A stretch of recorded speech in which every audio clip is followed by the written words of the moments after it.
Hi guys, welcome to my kitchen. I'm Diane Morin. So today I'm going to show you how to make a traditional Jamaican Hardo bread. It's on the slightly sweeter side. I grew up eating this as a kid. It's one of my favorite childhood breads I would eat growing up, besides of course roti, which is the Indian style flatbread.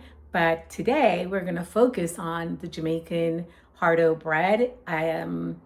This is a pretty, how I could describe it, it's a little dense, but sweet, not too sweet. So I'm going to walk you through how you can adjust the flavor as you go. And, again, this is served. I love, as a child, I would eat it with butter, especially when it was nice and warm. So if you got it freshly made from the bakery, you can just spread some soft butter on it and just eat it and drink it with a cup of tea. Traditionally, growing up in Jamaica, my mom would make a black tea sweetened with condensed milk, and we would have that, with our bread. So again, let's get started. All right, guys. So for the Jamaican Hardo bread, we're gonna need 4 cups of flour, which is in this bowl right here. So I'm using all-purpose flour. I'm gonna use so again, 4 cups of flour. I'm gonna use a teaspoon of salt, about a 1/4 teaspoon of nutmeg. Okay, I'm going to mix this up and just set it to the side. I am also going to melt about 3 tablespoons of butter. I'm going to get my egg ready, which is here, 1 egg. And then I'm also going to get about 1.5 cups of warm milk.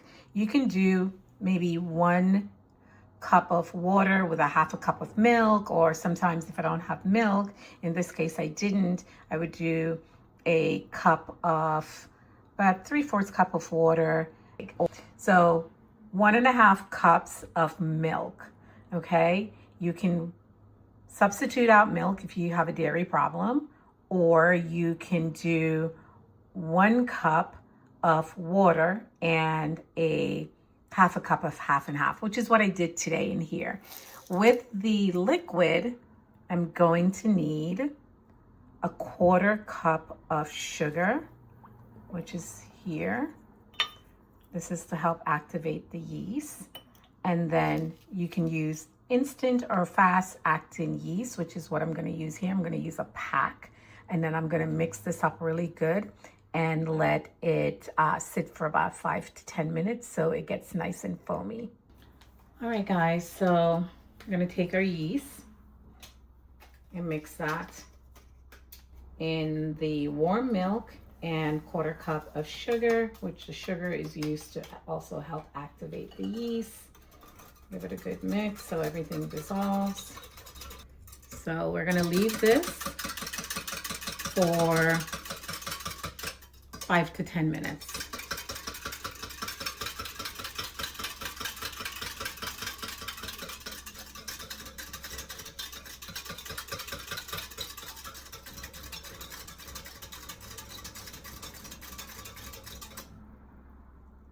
Everything looks dissolved.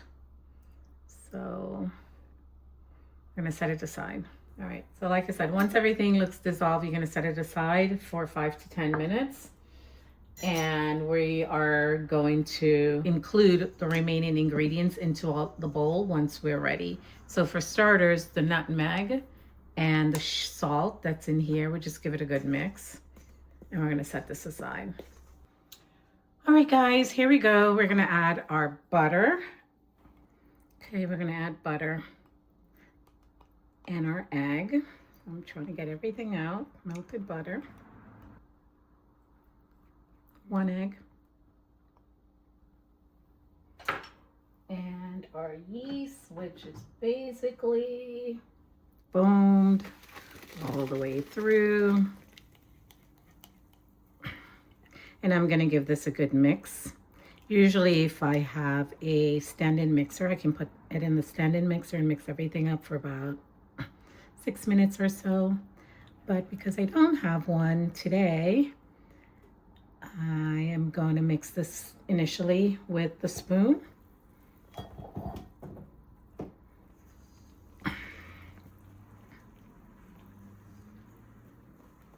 And once everything gets incorporated, I'm going to move this onto the kitchen countertop. I'm going to lightly flour, and then I'm going to knead it for about 10 minutes. So this is the part that's going to take a bit longer. So when you have to do this, just think of it as meditation. Just take your time, knead it on the kitchen counter, lightly floured surface, and work that dough until it becomes smooth.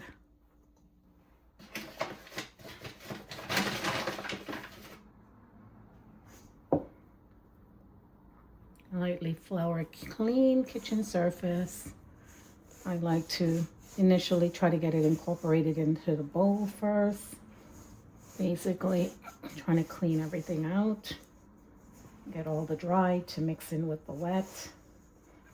Like I said, 10 minutes.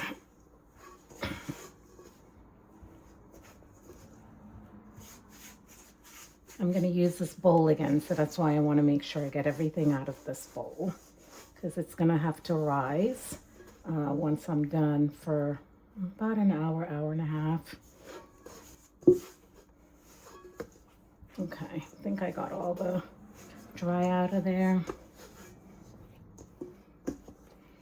I find cooking to be relaxing.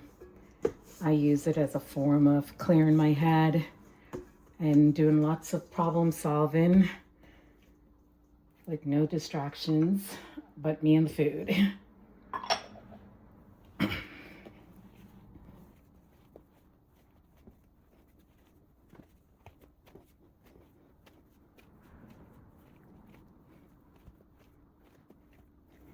You can set a timer if you'd like, so you're tracking your 10 minutes. For me, I did look at the clock, so I know what time I need to stop kneading, and then I can let this sit and rise.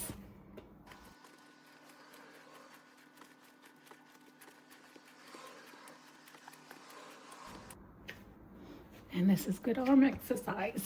All right, guys, here's my dough that I finished rolling out for the last 10 minutes. And what I'm gonna do with this dough, it's nice and smooth. I'm gonna put a little oil in my pan. Oops. Just a bit, and I'm gonna roll my dough in. You could use melted butter here if you like to, but I'm just using some oil. Cover it up. This to help so it doesn't dry out. And then once it's all covered, lightly covered in the oil, drop it in. As you can see, we're going to cover this and keep it in a warm spot and let it sit for about an hour, hour and a half. I prefer about an hour and a half so it can rise. All right, so see you back in an hour and a half. All right, guys, let's check on our dough. This is an hour in, and you can see that the dough really doubled in size. So we are going to just punch this dough down. And basically what I want to do is cut this in half. So I'm going to use this dough for 2 loaves of bread. So let's get a knife. And like I said, you could use this for 2 loaves of bread. I am going to make 1 loaf today. I can save the other half in a storage bag and make another one later this week by putting this dough in the, putting the dough in the refrigerator. So basically, I like to just fold it, get it into an oval shape, and then we're going to put it back into the pan and let it rise again for about 45 minutes. So again, I'm not doing any extra work on here. I am using a grease pan, so I greased it. You can use parchment paper if you like. Just kind of drop it in, cover it up, put it in a nice warm place, and we're gonna let this rise another 45 minutes or so until, again, it's gonna rise up, and then we're gonna get the oven ready.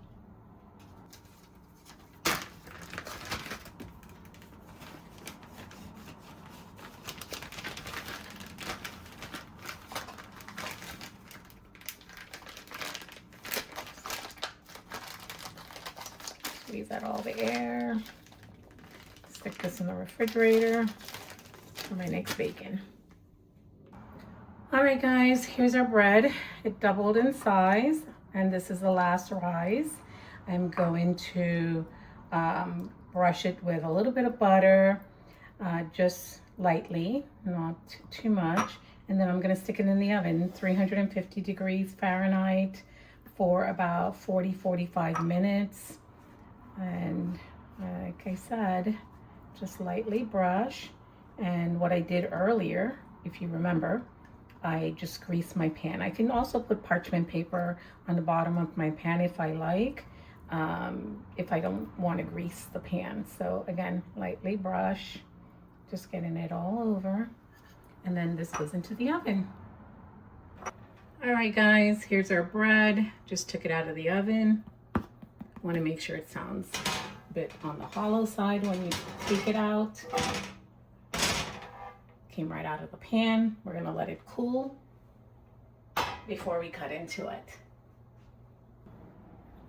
Again, beautiful bread, Jamaican Hardo bread. All right, guys, this bread cooled down a bit. I'm gonna slice into it. And I love the ends of breads. So we're gonna go with that one. Ooh, this looks so good. Look at this. Beautiful. This is what I want to see. Nice and soft, not mushy, not too dry. And what we're going to do is I'm going to put some mango butter on this, which is a jam I had gotten when we went to Hawaii. So spread your favorite butter, jam. Grown up as a child, besides putting butter on ours, I would also do pear, which is in America, you call it avocado. So usually that's what we put in here, make a avocado sandwich. So this is amazing with avocados. So let's bite into this. All right, guys, so we made our Jamaican Hardo bread, and I hope you found the recipe super helpful. Again, this is the end of the bread, which I love the ends of the bread because I like that crunchy texture of my bread. And of course I'm gonna have it with a cup of tea, herbal tea. But again, let's see what it tastes like. This mango butter is really good too. So, like I said, you can make sandwiches with these. So, as a kid, butter on it, perfect. Avocados and make an avocado sandwich. So as a kid, we call it pear in Jamaica. We'd slice the pear, put it on the bread, smush the other bread on top of it, and bite into it. Amazing. That's one way. And then another way, when my mom used to take us to the beach, she would take the corned beef, put it onto the bread, and put some of the pickled onions and peppers on there and make it into a sandwich. And we would take it when we were on road trips, going to the beach or going to the other side of Jamaica, which, we lived in Kingston. So we would do these little road trips. Sometimes we'll just stop at the roadside, have picnics. And again, my mom would pull out the Hardo bread with the corned beef, with the pickled peppers and onions in it. So delicious. So again, try it. Let me know what you think. I do hope you find this recipe helpful, and don't forget to subscribe. All right, so see you guys next time. Bye.